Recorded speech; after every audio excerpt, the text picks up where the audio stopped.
हिमाचल प्रदेश के कांगड़ा से जब हम धर्मशाला की ओर बढ़ चलते हैं तो आपको आबो हवा में एक अलग ही नैसर्गिकता, एक अलग ही ठंडक नज़र आएगी।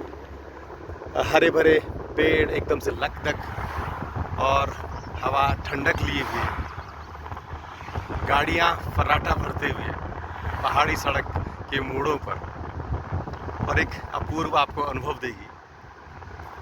बीच बीच में घाटी में से थोड़े से छोटे खेत भी आपको दिख रहे हैं। तो धर्मशाला नाम में ही बहुत कुछ इसके छिपा हुआ है।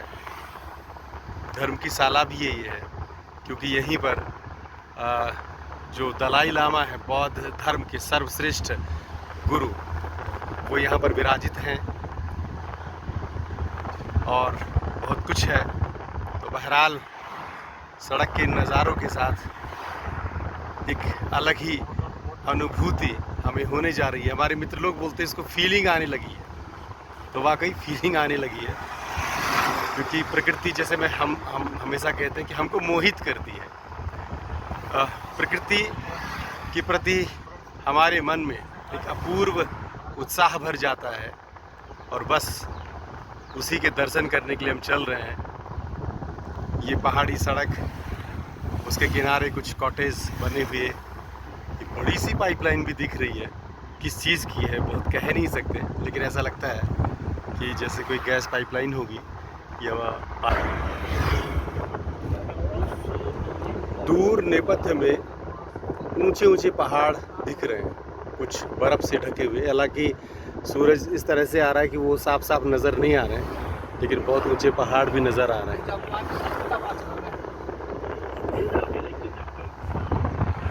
तो बने रहिएगा आप इन प्राकृतिक नज़ारों। धर्मशाला और मैक्लोडगंज के बीच ये यहाँ पर समर ब्रीज रेस्टोरेंट है। यहाँ पर खाने के लिए रुके हुए हैं।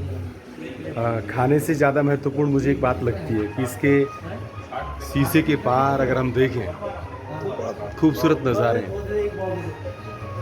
अपने आप के साथ होना यहाँ पर बड़ा अच्छा लगा। आप बैठेंगे तो आपकी खाने की तृप्ति आपकी जीभ को तो मिलेगी, लेकिन साथ में आपकी आंखों को भी बड़ा सुकून मिलेगा। हम धर्मशाला से निकल चुके हैं मैक्लोडगंज के लिए, और यहाँ पर कई स्तर की श्रेणियाँ नज़र आ रही हैं।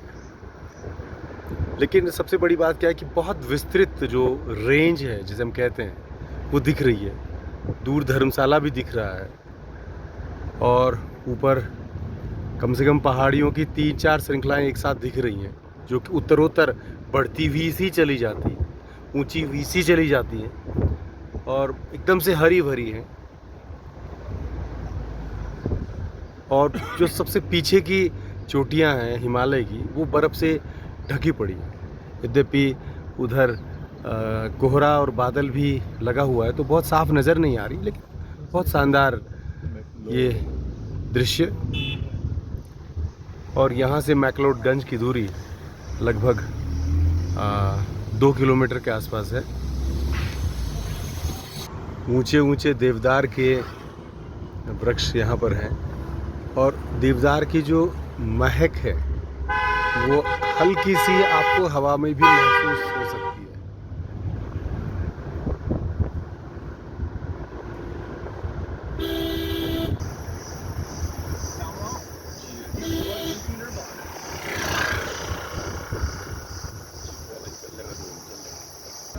और यहाँ पर एक चर्च है नीचे।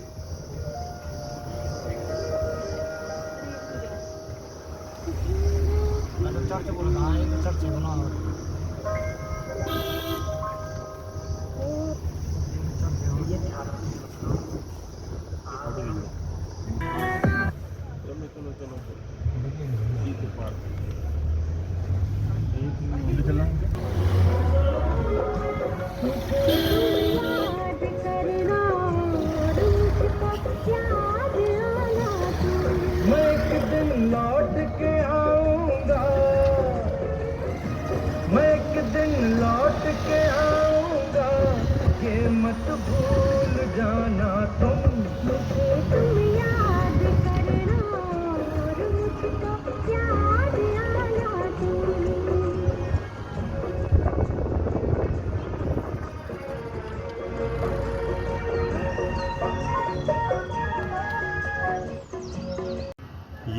मैक्लोडगंज का ISBT अंतर्राज्यीय बस अड्डा और बाकी ट्रैफिक जाम की वही स्थिति बनी हुई है जो आमतौर पर उत्तर भारत के पर्वतीय स्टेशनों पे बनी हुई है। कमोबेश वैसे ही हालात है। मैक्लोडगंज के बाद लगभग घंटा भर जाम में फंसे रहने के बाद और एक झपकी लेने के बाद ठंडी हवा ने मुझे जगा दिया है और मैंने आपको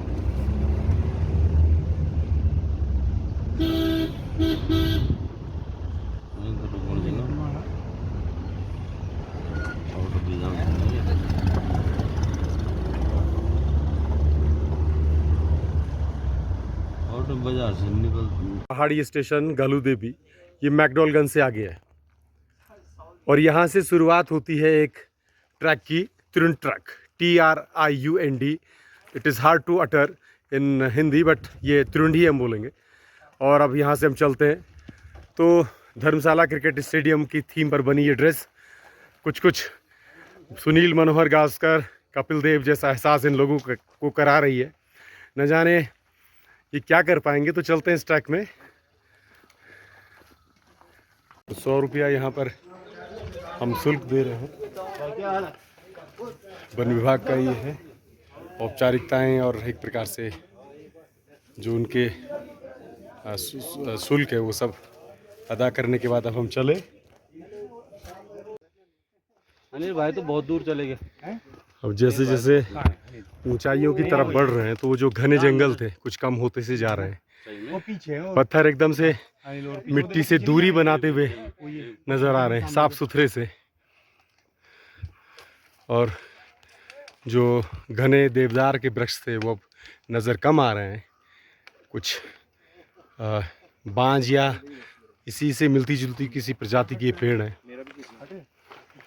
और दूर पहाड़ियों की पगडंडियों पर वो सैलानी लाठी के साथ चलते हुए और ये बकरियां रात में बड़ी सी पहाड़ी की ओट में ये लोग वो नीचे बालों वाली बकरियां, लंबे लंबे बालों वाली बकरियां जो कि उच्च हिमालयी क्षेत्रों की बकरियों की पहचान है।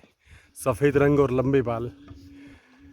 तो न जाने क्यों अपना घर सा समझ करके ये इस खोह में रुकी पड़ी हैं। 3.5 घंटे की अनवरत चढ़ाई करने के बाद अब हम स्टॉप पर पहुंच चुके हैं जहां पर कि लिखा है त्रिउंड। थोड़ी सी दूर पर एक बोर्ड मुझे नज़र आ रहा है, उस पर त्रिउंड लिखा हुआ है। तो मुझे लगता है कि मेरी जो दौड़ थी वो पूरी हो गई है। और यहाँ पर आकर के कैसा लग रहा है कि ये खड़ी खड़ी कुछ और भी घुमक्कड़ हमें यहाँ मिल गए हैं जिनके घर बन रहे हैं। बस 4 कीले ठोकी, एक छोटा सा टेंट और उसी के अंदर 2-4 बंदे रात बिताएंगे। तो घुमक्कड़ी के ये नज़ारे हैं। पंजाब के हमारे भाई बंधु हैं और उनके ये पूरी कॉलोनी बस गई है ना। तो ये नज़ारे हैं घुमक्कड़ी के। तो आप भी इस तरह से घुमक्कड़ी के मज़े लीजिएगा। और इस ऊंचाई पर भी ये गौ माता, गोवंश और ये स्थानीय चरवाहे जो यहाँ पर रहते हैं संभवतः उनके ये हैं।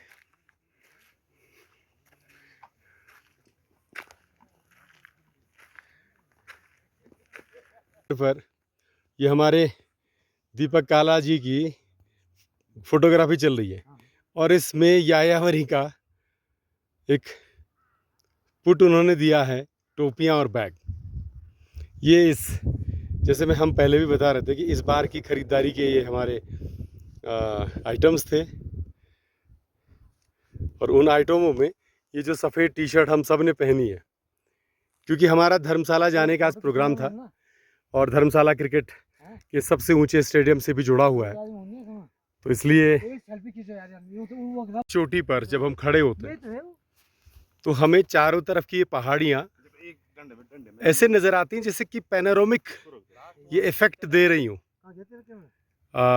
मोबाइल में जिस तरह से पैनोरामा की बात आती है कि एक ही व्यू में हम चारों तरफ, एक ही जगह से हम चारों तरफ का फ़ोटो ले लेते हैं, चित्र बना लेते हैं, बस वही स्थिति है।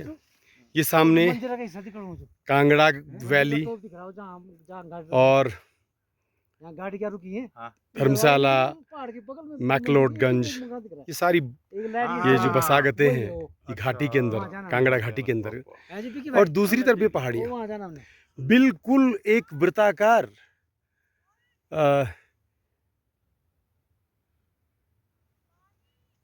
परिदृश्य आपको दिखाई देगा, जिसे हम कहते हैं कि पैनोरामिक व्यू, तो वो आपको यहाँ पर नजर आएगा और ये अद्भुत है।